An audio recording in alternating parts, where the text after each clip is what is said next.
The Riddlers Revenge at Six Flags Magic Mountain is a B&M, or Bolliger & Mabillard stand-up coaster that opened in 1998, opening as somewhat as a replacement for the former Shockwave stand-up coaster that closed a decade before the Riddler would open.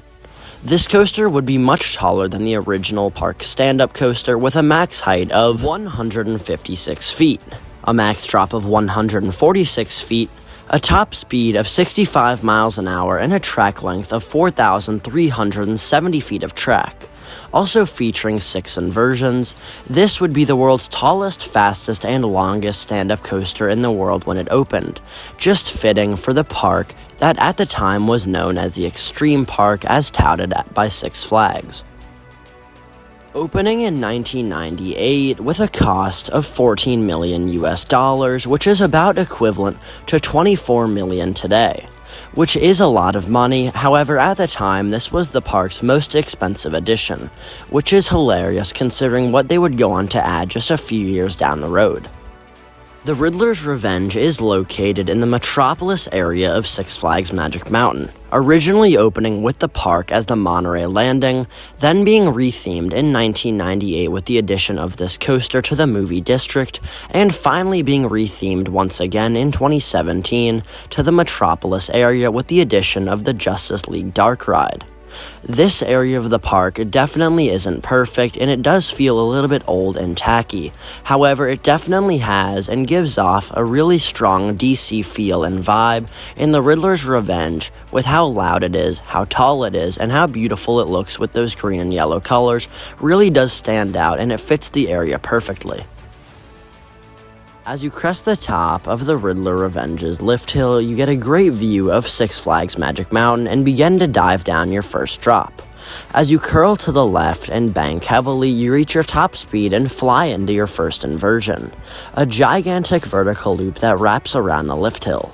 You then fly into 2 more back-to-back inversions, 2 dive loops, which both feel fairly identical, giving strong positive Gs at the bottom and a little bit of floaty hang time at the top.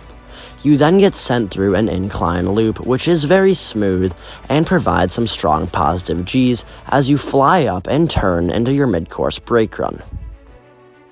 You do get slowed down quite heavily, but then you drop down into your 5th inversion, a corkscrew, which is quite snappy, and then you round a turn and fly over this hill that fails to provide any airtime.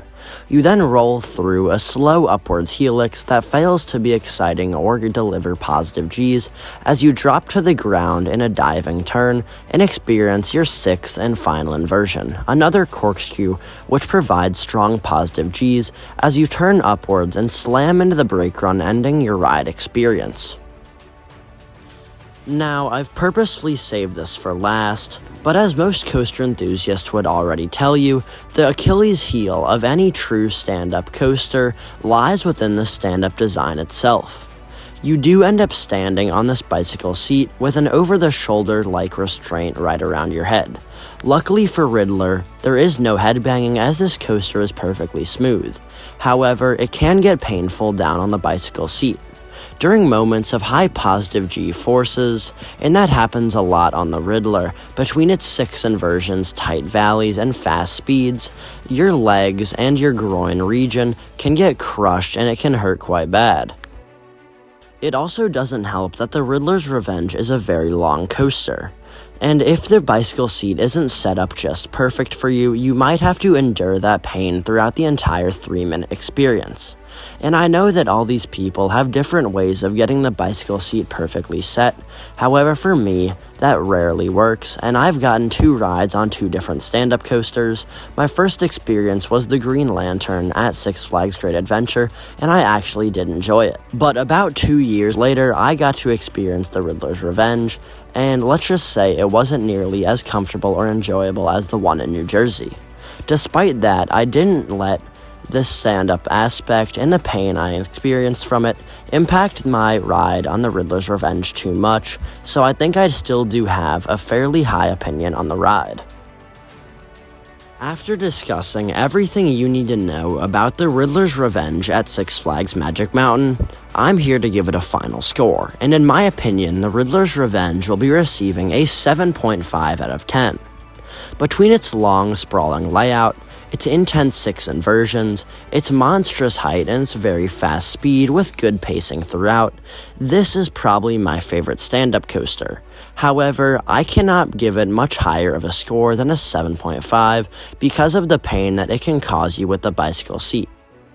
I could have just gotten a bad ride, however, on my experience in the front row in the summer of 2021, that is my experience on the Riddler's Revenge. Anyways, what do you guys think of the Riddler's Revenge at Six Flags Magic Mountain? I'd love to hear your thoughts in the comments down below, and if you did enjoy this video, feel free to leave it a like rating. And if you're new here, be sure to subscribe for more content just like this coming your way on Hangtime Thrills. I'll catch you guys next time.